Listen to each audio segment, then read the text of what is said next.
I'm wrapping up the hottest research from last week and the time it takes to cook a Hot Pocket. I have good news and I have bad news. Bad news is that there's a flesh-eating parasite called the New World screwworm that's been found in a cow in southern Mexico, and some officials are concerned that it might have the potential to cross the US border. Good news is, I live in Canada, and I prefer chicken. Officials are suspecting the illegal cattle trade from Central America is likely the source, given that Mexico had previously eradicated the parasite for 34 years. For you hypochondriacs, here are the clinical signs of infection. You'll notice that some are more remarkable than others. Okay, in actual good news, a new study showed you might be able to talk with your dog.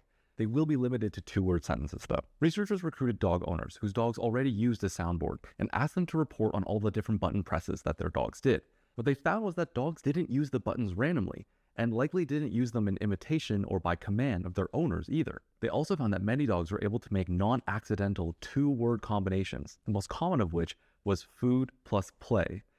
Dogs really are the best people. You know what other animals like people? Zebrafish. That's right, those little guys can feel the futility of life just like us, apparently.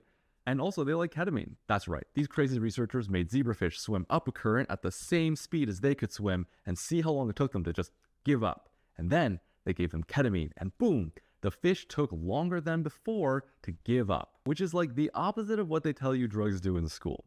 So maybe the message here is some drugs? Finally, a new conceptual paper proposed some key aspects of what people consider before they make a life-transforming decision. They proposed 5 key dimensions: conflicting cues, like values; change of self; uncertain experiential value, like regret; irreversibility; and risk. The paper itself is quite dense, but it includes a lot of helpful heuristics or ways of thinking to address each specific dimension.